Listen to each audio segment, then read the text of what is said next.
NA 242 Karachi से election नून league के सदर शहबाज शरीफ लड़ेंगे। नून लीग और MQM के दरमियान सीट एडजस्टमेंट हो गई।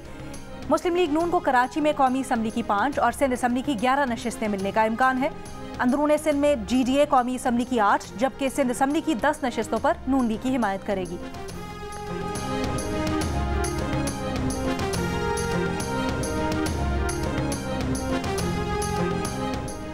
तोशा खाना और अलकादिर ट्रस्ट केस में बानी तहरीक इंसाफ और उनकी बीवी बुशरा बीबी पर फर्द जुर्म आयद। अडियाला जेल में केस की समाअत के दौरान बुशरा बीबी को 190 मिलियन पाउंड रेफरेंस की नकूल भी फराहम कर दी गई। तोशा खाना केस में इलेक्शन कमीशन ने बानी तहरीक इंसाफ को नाअहल करार दे रखा है।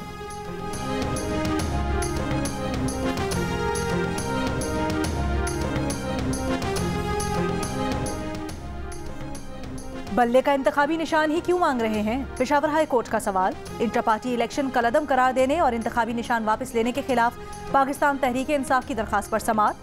बैरिस्टर अली जफर ने कहा, अवाम पढ़े लिखे नहीं, उनको पता नहीं चलेगा कि किस सियासी जमात को वोट दे रहे हैं। इलेक्शन कमीशन के पास इंटर पार्टी इंतखाबात कलअदम करार देने का इख्तियार नहीं, हुक्म इम्तना भी जारी नहीं कर सकता। सियासी जमातों की अंदरूनी तैनातियों पर भी इलेक्शन कमीशन सवाल नहीं कर सकता, इन्हें हाई कोर्ट देख सकता है। जस्टिस एजाज अनवर ने कहा, हाई कोर्ट के पास भी सियासी जमात की अंदरूनी तैनातियों का इख्तियार नहीं। अगर इंट्रा पार्टी इंतखाबात ना हुए हों फिर भी ये इंतखाबी निशान नहीं ले सकते। इलेक्शन कमीशन पाबंद है कि 7 दिनों में सर्टिफिकेट जारी करे। अदालत में इलेक्शन कमीशन के वकील ने बताया कि 13 जनवरी को इलेक्शन कमीशन उम्मीदवार को इंतखाबी निशानात अलॉट करेगा। PTI को अगर निशान अलॉट नहीं होता तो वो आज़ाद तसव्वुर होंगे। 190 मिलियन पाउंड करप्शन केस में शहजाद अकबर, जुल्फी बुखारी और फरह गोगी समेत 6 मुल्जिमान के असासे और बैंक अकाउंट्स मुंजबित करने का हुक्म। एहतसाब अदालत का मुल्जिमान के नाम रजिस्टर्ड गाड़ियां भी जब्त करने का हुक्म। अदालत ने इश्तिहारी करार देने के बाद तमाम मुल्जिमान के दायमी वारंट गिरफ्तारी जारी कर दिए।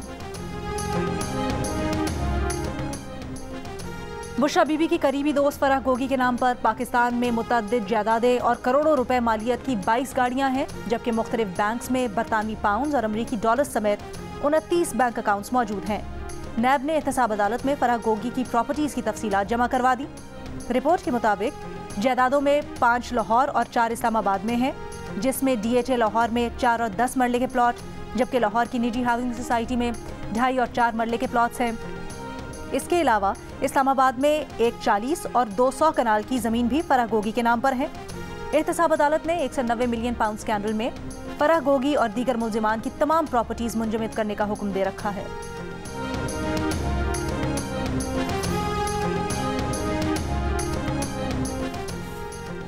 सुप्रीम जुडिशल काउंसिल की कार्रवाई रोकने के लिए जस्टिस मज़ाहिर नकवी की हुक्म इम्तना की दरखास्त मुस्तरद। जस्टिस मज़ाहिर नकवी की सुप्रीम जुडिशल काउंसिल के खिलाफ आईनी दरखास्तों पर समाअत। जस्टिस जमाल मंदोखेल ने सवाल किया, क्या हम सुप्रीम जुडिशल काउंसिल की कार्रवाई में मुदाखलत कर सकते हैं? काउंसिल की कार्रवाई में मुदाखलत से कार्रवाई गैर मौसर नहीं हो जाएगी? क्या शिकायत कुरिंदा का हक नहीं कि वो इसे अदालत में चैलेंज कर सके? जस्टिस मज़ाहिर के वकील मखदूम अली खान ने कहा, बिल्कुल नहीं, वो इस कार्रवाई को चैलेंज नहीं कर सकता। जस्टिस मंदोखेल ने कहा, इसका मतलब है कि आप लोगों के लिए जज की शिकायत करने को मुश्किल बना रहे हैं।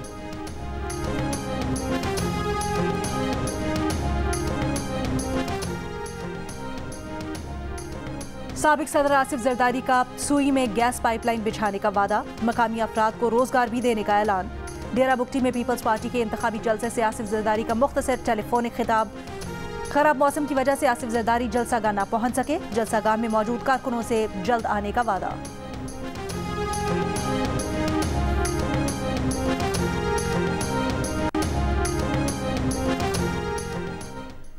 इलेक्शन सर्वे के खिलाफ दायर दरखास्तों पर हाई कोर्ट में समाअत। इलेक्शन कमीशन के वकील ने जवाब जमा करवा दिया। कहा कि इलेक्शन सर्वे पर पाबंदी का इतलाक सिर्फ इलेक्शन डे की हद तक है। जस्टिस अली बाकर नजफी ने कहा, पेमरा ने जो नोटिस जारी किए हैं फिर वो वापस ले ले। वकील ने बताया कि नोटिस वापस ले लिए हैं। अदालत ने फरीकैन के जवाब की रोशनी में दरखास्त निपटा दी।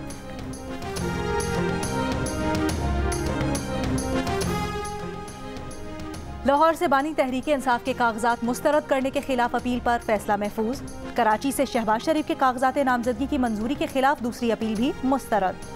कराची से फिरदौस शमीम नकवी के कागजात नामजदगी मंजूरी के खिलाफ दरखास्त भी मुस्तरद। लाहौर से कागजात नामजदगी मुस्तरद करने के खिलाफ उस्मान डार की वालिदा रेहाना डार की अपील मंजूर। इलेक्शन लड़ने की इजाज़त। पेशावर से पीटीआई की शानदाना गुलजार को भी इलेक्शन लड़ने की इजाजत मिल गई। कागजात नामजदगी मुस्तरद किए जाने के खिलाफ अपील मंजूर। पेशावर से पीटीआई के शेर अफजल मरवत की अपील मंजूर। कागजात नामजदगी दुरुस्त करार। कराची से शर्जील मेमन के कागजात नामजदगी की मंजूरी के खिलाफ रिटर्निंग ऑफिसर शर्जील मेमन और दीगर से 10 जनवरी तक जवाब तलब। पेशावर से पीटीआई के शहरयार आफरीदी के कागजात दुरुस्त करार। कागजात मुस्तरद किए जाने के खिलाफ अपील मंजूर। परवेज इलाही, मुनिस इलाही और कैसरा इलाही के कागजात नामजदगी मुस्तरद होने के खिलाफ अपील पर फैसला महफूज।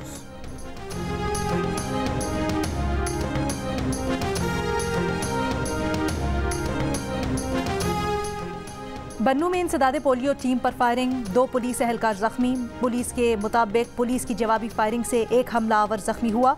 दोनों जख्मी पुलिस एहलकारों को DHQ अस्पताल मुंतकिल कर दिया गया। GHQ में पाकिस्तान सऊदी दिफाई ताउन का तीसरा इजलास। ISPR के मुताबिक फोरम ने दोनों बरादर ममालिक के दरमियान तारीखी ताल्लुकात की अहमियत को उजागर किया। शुरका की 2 तरफा दिलचस्पी के उमूर और उभरती हुई सिक्योरिटी सूरत हाल पर गुफ्तगू। फरीकैन का तमाम शोबों में दिफाई ताउन बढ़ाने की ख्वाहिश का इरादा।